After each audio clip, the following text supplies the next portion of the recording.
rata-rata generasi Z nih, gitu, atau milenial yang suka dengan me time gitu, yang nggak terlalu suka dengan tantangan.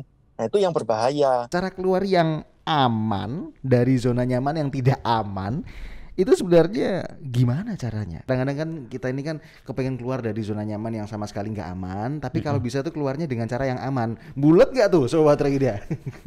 Jangan stres ya dengan judulnya ya.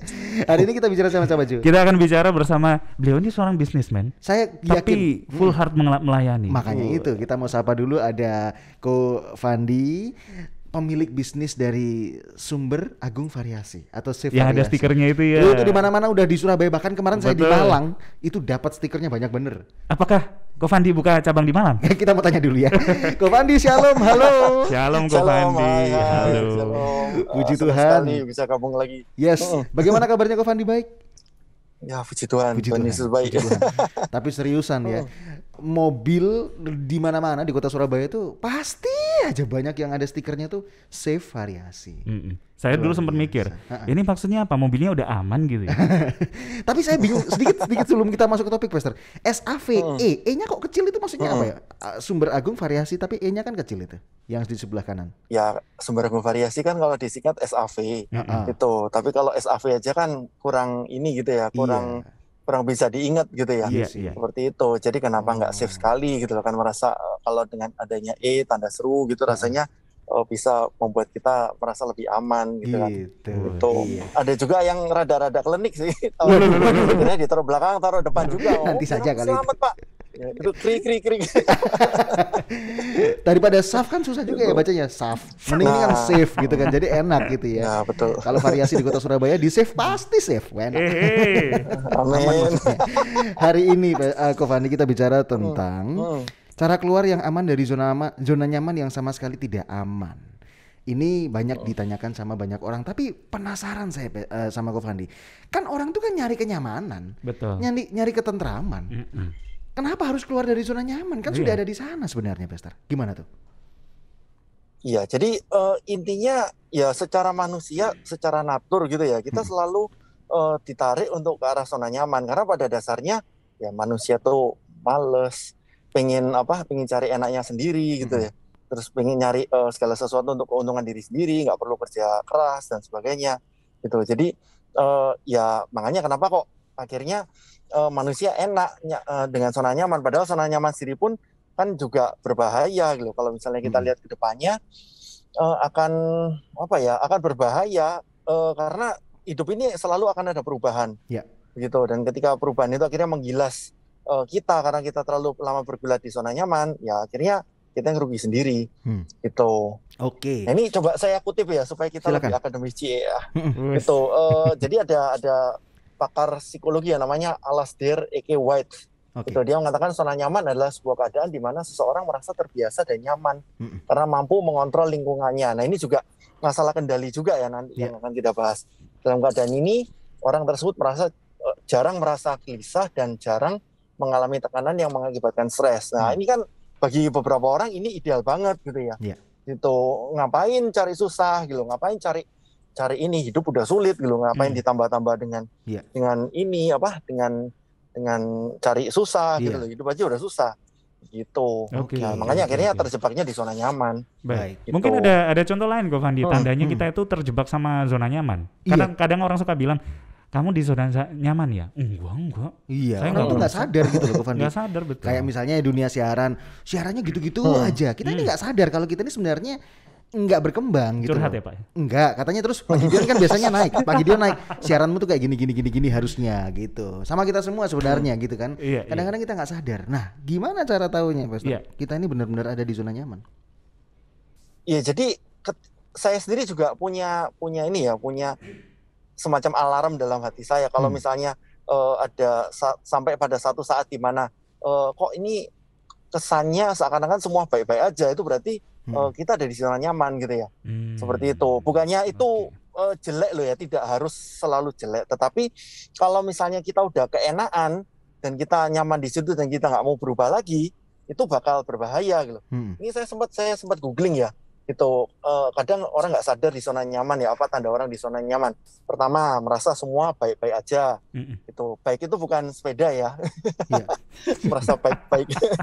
Waduh. Enggak, jadi ya karena saya pesepeda juga sih. Kadang-kadang baik itu selalu dikaitkan dengan sepeda. Baik. Ya, jadi merasa semua baik-baik aja, terus tidak perlu bikin perubahan, tidak perlu mencoba hal-hal baru dan komplain kalau mengalami hal-hal yang baru gitu, dan terlalu banyak me time. Nah ini kadang-kadang kan rata-rata generasi Z nih gitu, atau milenial yang suka dengan me time gitu, yang nggak terlalu suka dengan tantangan. Nah itu yang berbahaya gitu loh. Tapi boleh nggak saya coba lihat apa yang Alkitab katakan? Boleh, silakan. Gitu ya. Gitu. Ini di sini yang sering kita baca Matius 16 ayat 24 sampai 25. Lalu Yesus berkata kepada murid-muridnya, setiap orang yang mau mengikut aku, ia harus menyangkal dirinya, memikul salibnya dan mengikut aku. Karena barang siapa mau menyelamatkan nyawanya, ia akan kehilangan nyawanya. Tapi barang siapa kehilangan nyawanya karena aku, ia akan memperolehnya.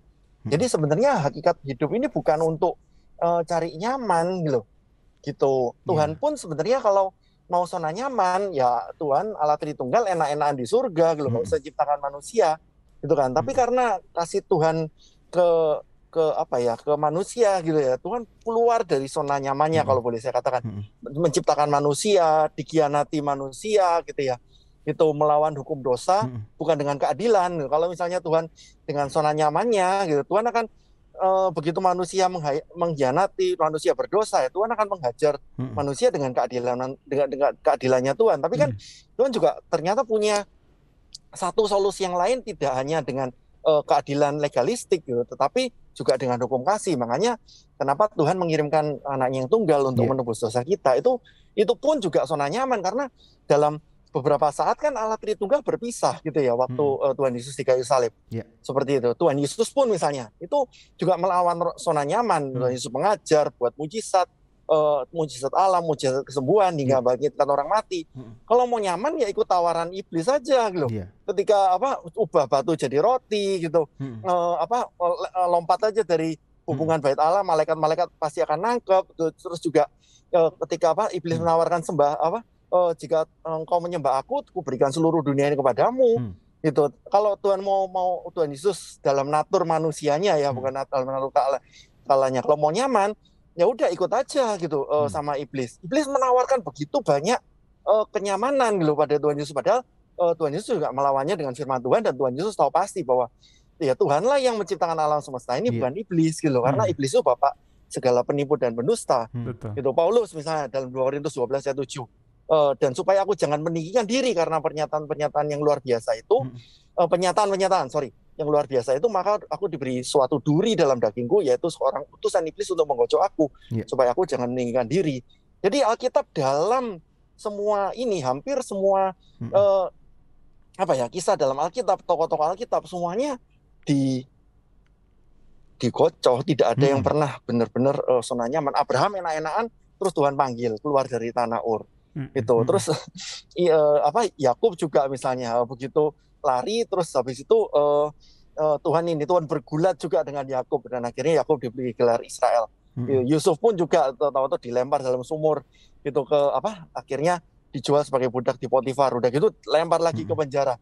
Jadi sebenarnya tidak, bagi kita anak-anak Tuhan gitu ya, kita jangan sampai stuck pada satu kondisi di mana ya udah aku tak nyaman, aku tak nikmati hidup. Tuhan pun bilang kan pada waktu ada orang kaya yang sudah ini, ya udah semua kasarnya ini semua lumbung-lumbungku udah siap, terus habis itu aku tak istirahat aja. Tuhan malah ngomong gitu, hai hati-hati kamu, hari ini aku akan cabut nyawamu dari ini, dari tubuhmu gitu loh. Seperti itu. Gitu. Wow. Ini kenapa kita harus keluar dari zona nyaman gitu ya, Joy ya? Karena Tuhan sendiri ngajarin, praktekin gitu ya. Sedang di manakah posisi kita saat ini, Sobat Raida? Apakah sedang di zona yang nyaman? Sudah enggak progres, sudah enggak berkembang lagi secara skill mungkin, atau secara kerohanian mungkin ya, Joy ya? Nah, mungkin topik kita hari ini kan lebih spesifik lagi nih, Ko Fandi. Cara keluar yang aman. Aman ini enggak nekat, terus tetap harus ngukur sama kapasitas. Nah, cara keluar yang aman dari zona nyaman yang tidak aman itu sebenarnya gimana caranya? Karena kan kalau enggak ujung-ujungnya nanti kita kesiksa. Betul. Ya kan? Terus ujung-ujungnya nanti kita balik lagi ke zona nyaman itu. Waduh, berat nih, balik aja. Biasanya kan suka gitu balik kucing. Nah, gimana caranya supaya kita nggak kesiksa, Pastor? Ya, sorry Bro Nathan, dengan segala hormat. Maksudnya gini, ini adalah kembali tentang masalah siapa yang pegang kendali gitu, siapa pegang remote gitu ya. Nah, hidup kita ini kan Tuhan yang ciptakan. Gitu. Kalau misalnya Tuhan memang mengizinkan kita untuk hidup gini, memang tidak bisa disangkali ada orang-orang yang memang hidupnya nyaman, flat gitu ya. Seperti itu, tapi jujur mereka ini tidak dicatat di Alkitab gitu sebagai pahlawan-pahlawan iman gitu. Tetapi justru orang-orang yang Tuhan mau challenge, Tuhan mau tantang hidup secara radikal, dan akhirnya hidupnya itu seperti roller coaster gitu, karena naik teriak-teriak itu, nangis-nangis gitu, dengan apa ya, perjuangan darah dan air mata.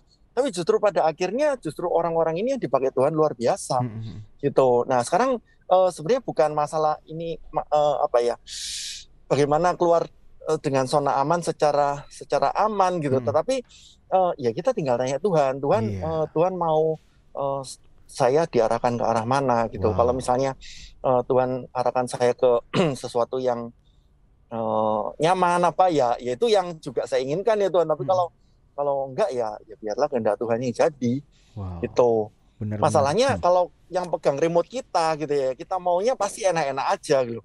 Talenta, uang mina kita nggak akan berlipat ganda. Akhirnya waktu pertanggungjawaban, ya Tuhan akan buang kita ke kegelapan yang paling gelap. Ada ratap dan kertak gigi. Gitu. Jadi nggak, intinya seperti ini ya Bro ya. Maksudnya gini, kenapa orang akhirnya ngomong, aku hidupnya biasa-biasa aja, average, nggak ada challenge. Karena ya kita nggak mau nggak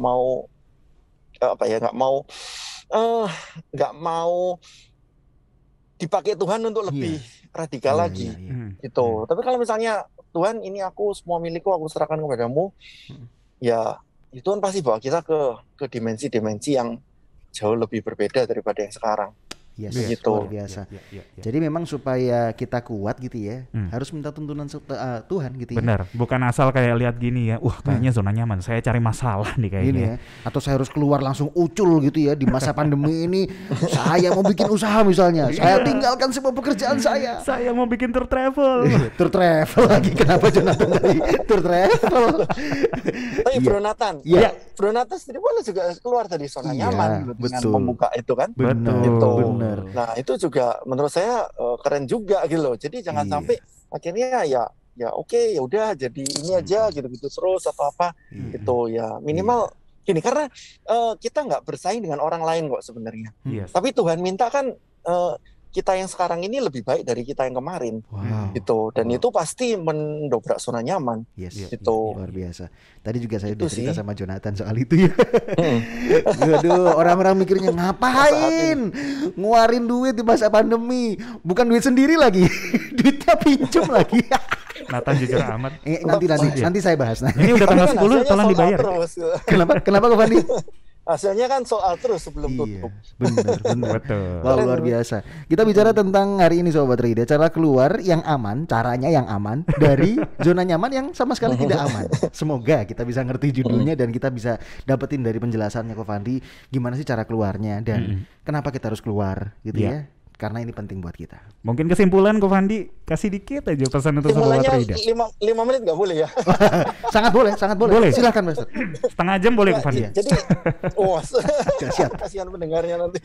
Nggak, cuman ini, gini ya, saya pengen membuka wawasan kita tentang kalau kita akhirnya Tuhan benar-benar pakai keluar dari zona nyaman kita dan Tuhan pakai kita lebih luar biasa lagi.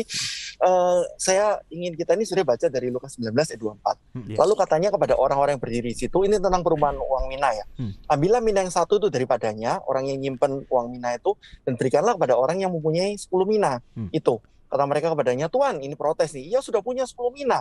Jawabnya, aku berkata kepadamu, setiap orang yang mempunyai hendaknya kepadanya akan diberi, tetapi siapa yang tidak mempunyai daripadanya akan diambil juga apa yang ada padanya. Ini sebenarnya pertama saya nggak ngerti gitu, ini kenapa gitu ya, orang sudah punya 10 mina, dikasih 10 kota gitu, dikasih lagi 1 mina. Tapi ini adalah prinsip investor gitu. Dan Tuhan kita ini investor yang agung. Setia dalam perkara kecil akan ditambahkan perkara-perkara yang besar. Ini sekedar hitung-hitungan ya, secara cepat ya. Satu uang mina itu berarti adalah gaji 100 hari kerja. Gitu. Jadi kira-kira kalau UMR Surabaya kira-kira 4,2 sampai 4,5, itu kira-kira uang itu senilai 17 juta rupiah. Jujur, 17 rupiah satu uang mina, semuanya 10 orang dikasih 10 uang mina, berarti satu orang dapat satu uang mina. Satu orang cuma dikasih hitungannya 17 juta rupiah. Zaman sekarang 17 juta rupiah itu buat apa gitu loh. Kontrak tempat untuk sate aja nggak bisa gitu ya. Seperti itu. Dan mungkin hambanya juga ngomong, ini Tuhan kayak apa nih, aku cuma dikasih satu uang mina yang senilai 17 juta. Tapi ada orang-orang yang setia, dari satu bisa jadi 10, satu bisa jadi 5 loh. Kalau 17 juta dikali 10 kali lipat itu cuma 170 juta. Itu bukan hasil yang spektakuler kan. Gitu. Tetapi upahnya sama Tuhan itu diberi kepercayaan 10 kota. Luar biasa. Gitu. Surabaya, saya googling ya, semester 1 PAD itu 2,2 triliun. Anggap aja setahun itu 5 triliun pendapatan asli daerahnya. Jadi kalau 10 kota Surabaya itu 50 triliun loh, itu sekelas gubernur. Jadi orang yang cuma 17 juta, katakanlah 17 juta itu uang sakunya mahasiswa lah gitu ya. 1 bulan dapat 1 juta gitu, 17 bulan. Mau dong, Bu. Jadi 170 juta gitu. Itu mungkin sekelas, mohon maaf gitu ya, sekelas toko-toko meracang atau apa gitu kan, perputaran uangnya. Lalu Tuhan kasih kepercayaan 50 triliun untuk dikelola. Gitu loh. Jadi gubernur. Makanya kita bisa lihat Tuhan itu kalau kita mau keluar dari zona nyaman kita, gitu, walaupun apa yang kita akan kerjakan kecil-kecilan, nanti yang dipercaya Tuhan itu benar-benar di luar apa yang pernah kita pikirkan, apa yang tidak pernah kita lihat, apa yang nggak pernah kita dengar. Makanya kita bisa ngerti ya, Tuhan benci banget dengan orang yang satu talenta dan satu mina yang disembunyikan di sapu tangan atau dikubur dalam tanah itu, gitu loh.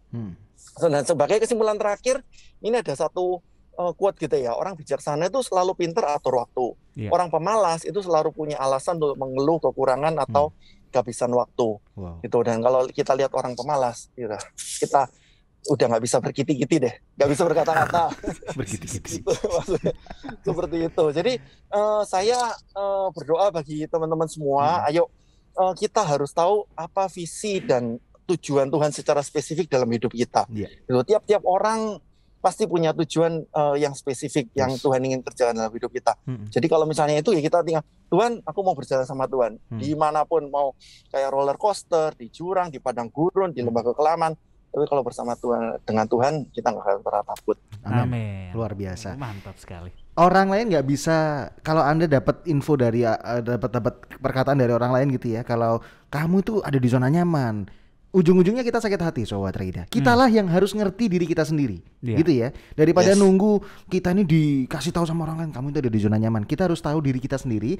Mumpung kita dengar hari ini tentang zona nyaman, sedang ada di mana kita saat ini. Itu penting sekali. Dan keputusan kita bisa mengubah semuanya, gitu ya. Dan tentunya kita harus serahkan semuanya, minta pimpinan sama Tuhan supaya kita boleh keluar dari zona nyaman dengan pimpinan Tuhan, kekuatan Tuhan. Seperti itu ya. Narasumber kami Kofandi. Ini semoga bisa bikin kita ini powerful gitu ya. Tapi jangan nekat sekali lagi ya Sobat Raida. Ingat ya, minta hikmat Tuhan. Abis dengerin ini resign massal. Bener. Yang nyicil yang udah dicicil-cicil di anu semua. Atau misalnya saya nggak punya cicilan, saya mau cicil supaya saya nggak ada di zona nyaman. Saya harus challenge diri saya. Saya nyicil sebanyak-banyaknya. Hati-hati ya. Narasumber kami ada Instagramnya Fandi di mana? Anda bisa follow di Fandi FANDI_SAVE.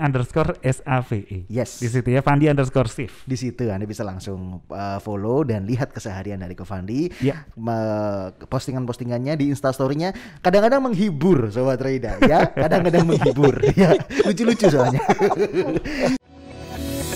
You are listening to pujian terbaik yang memberkati 96.4 Bahtera Yuda FM. The sound of faith, hope and love.